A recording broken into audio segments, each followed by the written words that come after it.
আসসালামু আলাইকুম রহমতুল্লাহি অবরাকাতু।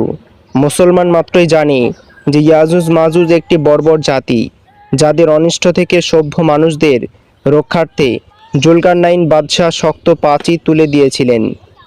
কিন্তু অনেকেরই প্রশ্ন যে তারা এবং তাদের ঘেরাওকৃত প্রাচীরটি কোথায় অবস্থিত।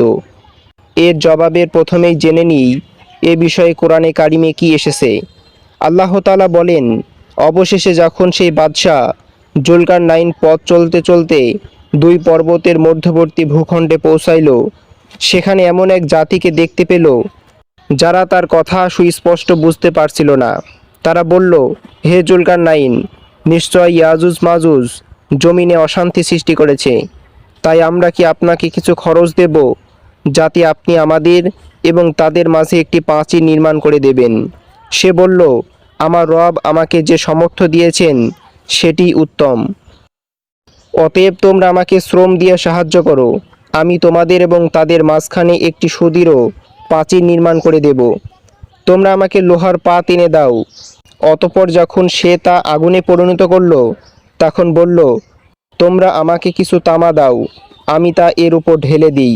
এরপর তারা প্রাচীরের উপর অতিক্রম করতে পারল না এবং নিচ দিয়ে তা ভেদ করতে পারল না।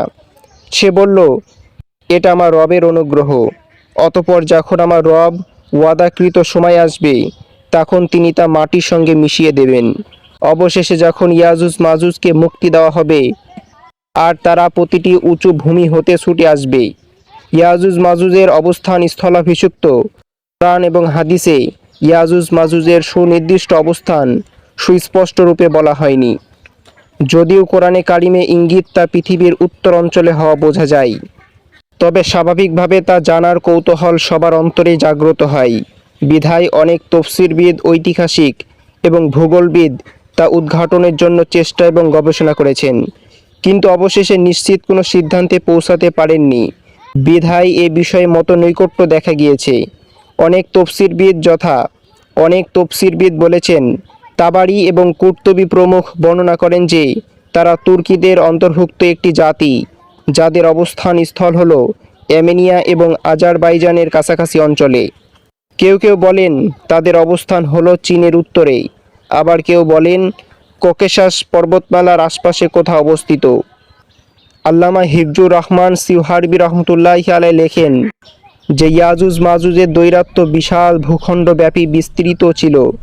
তাদের যুগে যুগে বিভিন্ন অংশে কয়েকটি রক্ষা প্রাচীর নির্মাণের কথা ইতিহাসে পাওয়া যায়, যেমন চীনের মহাপ্রাচীর, যা চীনের জৈনিক রাজা তৈরি করেছেন। দাগেস্তানে অবস্থিত আরেকটি প্রাচীর রয়েছে। আরেকটি প্রাচীর কোকেশাস পর্বতমালার উচ্চভূমিতে অবস্থিত। উক্ত প্রাচীরগুলো শেষ দুটির ব্যাপারে অনেকেরই ধারণা যে এর কোনো একটি জুলকারনাইনের তৈরিকৃত প্রাচীর হতে পারে। জুলকারনাইনের প্রাচীরটি যদি অস্তিত্বশীল থাকে, তাহলে তথ্য প্রযুক্তির এই যুগে যখন দুনিয়া হাতের মুঠোয়, আমরা তার সন্ধান পাই না কেন? এর জবাবে ওলামা একরাম লেখেন যে কারো খোঁজ না পাওয়া অস্তিত্বে না থাকার প্রমাণ নয়, কেননা এই আধুনিক যুগেও এখনও বিভিন্ন পাহাড়ি ভূখণ্ডে এবং সামুদ্রিক দ্বীপাঞ্চল থেকে নিত্য নতুন এলাকা এবং মানব গোত্রের আবিষ্কার হয়, যার খবর পৃথিবীর এতদিন জানতই না। তাই হয়তো বা জুলকারনাইনের প্রাচীরটি কোনো পর্বতমালার নিচে মাটি চাপা পড়ে গিয়েছে, অথবা তাদের ভূখণ্ড বিশাল কোনো জলরাশি বা বরফাঞ্চলের আড়ালে হওয়ায় আমরা খবর পাচ্ছি না। কিয়ামতের আগে আল্লাহর নির্ধারিত সময়ে তাদের আবির্ভাব হবে, এটি অসম্ভব কিছুই নয়।